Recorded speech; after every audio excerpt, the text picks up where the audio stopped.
तो क्या भगवान राम कभी अपनी प्रजा को इस तरीके से दंड देते थे क्या? जो वोट लेना है तो 5 किलो राशन ले लो, चना ले लो, भगवान के नाम पे बोल लेना प्रधानमंत्री को जसोदा बेन की याद में ताजमहल जैसा दूसरा बना ले। क्यों वहाँ खुदाई कर रहे हैं? आप समझो, पहले आओ मुद्दे पर। 2014 में बोलने वाला प्रधानमंत्री महंगाई का मौ क्यों नहीं बोल रहा, बेरोजगारी का बौ क्यों नहीं बोल रहा, 2 करोड़ युवाओं को रोजगार की बात क्यों नहीं कर रहा? आपको भी तो करनी चाहिए, प्रधानमंत्री पे उंगली उठाते हैं, आपको भी तो करनी चाहिए। 72 साल उम्र हो गया, शादी करके छोड़ दिया। कभी 22 साल की उम्र में तो आए होंगे। गोवलकर के सिद्धांत को मानते हुए पूरी की पूरी भाजपा की सरकार ने भारत को खोखला कर दिया। वो दिन दूर नहीं, श्रीलंका जैसे हालात हमारे देश में भी हो जाएं। इतना मजबूत प्रधानमंत्री होने के बावजूद आप कैसे कह सकते हैं कि श्रीलंका के जैसे हालात हमारे देश में भी हो सकता है? कौन सी मजबूती? अंबुजा सीमेंट की मजबूती है। पाकिस्तान कहाँ पर है आप बोलते हैं मजबूती? जो हराम का खाता है 2 बार स्ट्राइक कर दिया पाकिस्तान। अरे सुन तो लो, जो हराम का खाता है वो भाजपा का गुण गाता है। आप लोगों को रेवड़ियाँ मिलती हैं, आप गुण गाते हैं। आप पैरों में पैजाब पहन लो, हाथों में चूड़ियाँ, ठुमका लगाओ ना घघरा चोली पहन के।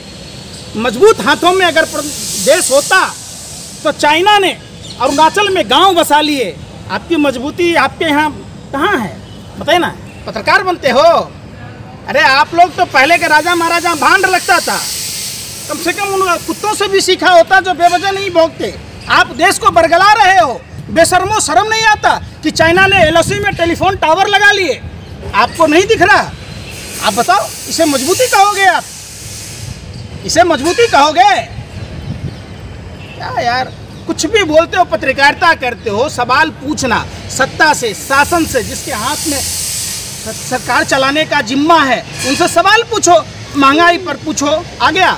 महंगाई दूर हो गई बातों बात में, अच्छे दिन आ गए बातों बात में, बुलेट ट्रेन चल गया, आप उस पर नहीं पूछ रहे। साधारण ट्रेनें नहीं चल पा रही। अगर आप महंगाई की बात करें तो कहा जाता है जो कांग्रेस की नीति थी उसकी वजह से आज देश के अंदर इतनी महंगाई है। कांग्रेस के नीति के कारण ही नरेंद्र मोदी जी पापा नहीं बन पाए, यही मतलब कहना चाह रहे हैं आप? कुछ भी कह जाओगे क्या? आप समझो, आपकी नाकामी बात कीजिए ना। आप किसी के पर्सनल लाइफ में आप क्यों घुस रहे हैं? पर्सनल लाइफ में क्यों घुस? प्रधानमंत्री का अभी आपने पत्रकार से कहा था, पंकज जी, सुनो पंकज जी, अभी आपने पत्रकार से क्या बोला कि आप महंगाई पे सवाल कीजिए, बेरोजगारी पे सवाल कीजिए, तो वही आपसे है कि आप किसी के निजी जिंदगी पे मत बोलिए ना। अरे मैं पॉलिटिकल आप बात कीजिए। भारतीय हूँ। अगर आपके पापा शादी करके अगर छोड़ दिए होते आपकी मम्मी को तो आप होते। यही तो दुनिया है, यही तो देशभक्ति है कि आपको अपनी जैसी कृति पैदा करना होगा। आप समझिए, देश चलाने के लिए लोगों की जरूरत है, युवाओं की जरूरत है, तो ये कहाँ से आएंगे? सब ऐसा ही अगर हो गया तो फिर। अच्छा, देश चलाने के लिए बीवी बच्चा भी जरूरी है? नहीं है। कैसे जरूरी है? देश चलाने में बीवी फौज में कौन जाएगा? देश परिवार है क्या? अरे भाई सुनना रहा यार, सुन तो लो, सुन, कान का बबसीर है, सुनो तो। आपको क्या है? आर्मी में कौन जाएगा? पत्रकारिता कौन करेगा? बताओ ना। आज अगर आपके पापा ने आपकी माँ को छोड़ा होता तो आप पत्रकारिता कर रहे होते। इसलिए जरूरी है घर बसाना, इसलिए जरूरी है सरहदों की रक्षा के लिए जरूरी है घर बसाना। आप गए सरहद की रक्षा करने के लिए जरूरी है। आप गए सरहद पे रक्षा करने के लिए? मुंह में फेविकॉल है, चलो ना कैलाश मानसरोवर, हाफ पैंट पहन के, लाठी डंडा लेके। कभी आप अपने बच्चे को कैमरे के सामने लाइए। क्या? आप अपने बच्चे को कैमरे के सामने लाइए, प्रूफ करिए कि आप भी बच्चे वाले। आप लोगों को भाजपा ने ऐसा रोटी बोटी फेंका है कि कुतुर कुतुर के खाने का काम है। जब मेरी शादी ही नहीं हुई तो मैं बच्चे को कहाँ से लाऊं? क्यों नहीं करी शादी? आपको भी तो करनी चाहिए, प्रधानमंत्री पर उंगली उठाते हैं, आपको भी तो करनी चाहिए। 72 साल उम्र हो गया, शादी करके छोड़ दिया। अरे कभी 22 साल की उम्र में तो आए होंगे, 30 साल की उम्र में आए होंगे। सुन तो लो, मैं जिस समाज से आता, हमारे समाज में 40 साल के बाद ही शादी होती, चूँकि हम लोग देश के लिए सोचते, 18 की नीति को मानते। आप बरगलाओ मत, सवाल पूछो। 2012-13 जाए सुना, बिल्ली की तरह रास्ता काट लो। 2014 में जो बोलने वाला आदमी, जो बंदा खुद शादी नहीं किया है वो प्रधानमंत्री पे पॉइंट आउट कर रहा है। अच्छा, बहुत अच्छी बात है। शादी करके छोड़ देना ये है। हमने शादी जो किया ही नहीं उसका क्या? जसोदा बेन की तरह। अरे कभी सीताराम बोल प्रधानमंत्री से जसोदा बेन की याद आ जाएगी। कभी बोल देना प्रधानमंत्री को जसोदा बेन की याद में ताजमहल जैसा दूसरा बना ले। क्यों वहाँ खुदाई कर रहे हैं? आप समझो, पहले आओ मुद्दे पर।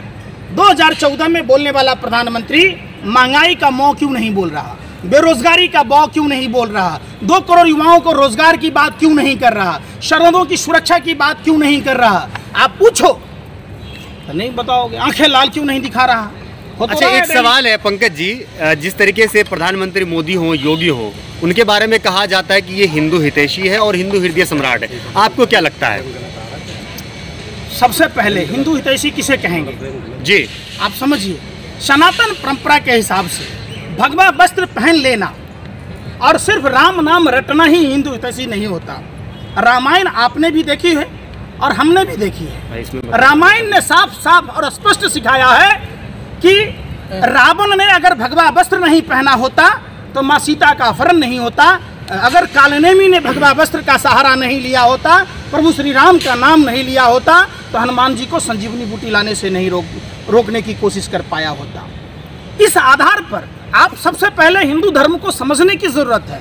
जिस तरीके से योगी, मोदी एंड टीम यानी पूरी भाजपा और आरएसएस हिंदू धर्म को बदनाम कर रहा है, अपनी राजनीतिक रोटियां सेक रहा है, हिंदुओं को नींद से जागने की जरूरत है। हिंदू धर्म के 5 तत्व हैं। सुन लो पहले, अगला मत बनो, हम समझ रहे हैं तुम्हारी बात काटो मत, सुनो पहले। हिंदू धर्म 5 तत्व हैं: त्याग, तपस्या, बलिदान, क्षमा, परोपकार। हिंदू धर्म के 4 स्तंभ हैं: अर्थ, धर्म, काम और मोक्ष। आपने देखा होगा रामचरितमानस, जिसे गोस्वामी तुलसीदास जी ने लिखा है। परहित को ही धर्म मानने की बात प्रभु श्री राम अपने भाई भरत की विनती पर कहते हैं। परहित जैसा कोई धर्म नहीं, और सभी धर्मों में परहित को धर्म माना गया है। तो एक बात बताइए, आप चुनाव के समय भगवान के नाम पर भगवा वस्त्र पहनकर, घड़ियाली आंसू बहाकर आप वोट ले लेते हैं, तो क्या भगवान राम कभी अपनी प्रजा को इस तरीके से दंड देते थे क्या? जो वोट लेना है तो 5 किलो राशन ले लो, चना ले लो। किसने भगवान के नाम पे वोट मांगा है? किसने मांगा? बताइए। अरे इतना पक्ष ले रहे हो, सुन लो बेशर्मो, शर्म करो। जिस धर्म को मानते हो उस धर्म शास्त्र की कसम खा के बताओ कि वोट भगवान के नाम पर मांग कर लूटने वाला कौन है? तो आज वो हर लुटेरा है। सुनो, आज वो भगवान को ला रहे हैं, तो आज दिक्कत क्या है? बाबा मिल गए, ज्ञान व्यापी में बाबा को ढूंढ लिया उन्होंने। भगवान हम सबको लाए हैं कि भगवान को आप लाइएगा? ज्ञान व्यापी में बाबा मिल गए। पापा को लाइएगा कि पापा आपको लाए? मुगलों ने जिन मंदिरों को तोड़ा, मुगलों ने जिन मंदिरों को तोड़ा, अगर उस मंदिर को आज ढूंढा जा रहा है, निकाला जा रहा है, तो इससे आपको तकलीफ है? अच्छा, आप नहीं चाहते?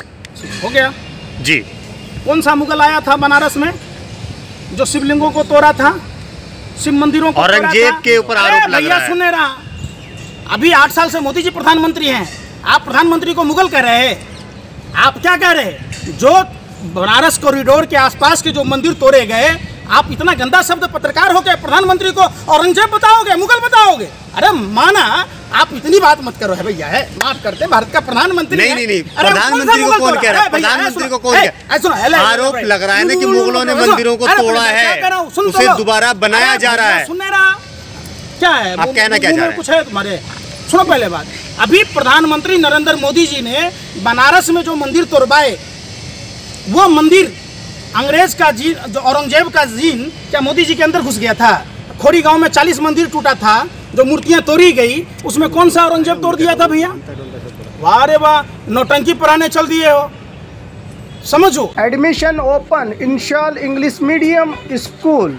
नर्सरी से 10th तक वैन की सहूलत के साथ आपके बच्चों को दुनिया की तालीम के साथ साथ दीनी तालीम से आरास्ता करके मुल्क की तरक्की में हिस्सेदार बनाने और आपके बच्चों के रोशन मुस्तकबिल का साथी इंशाल इंग्लिश मीडियम स्कूल, महबूब नगर near Azhar ground, Indira Nagar, JM road, Bijapur.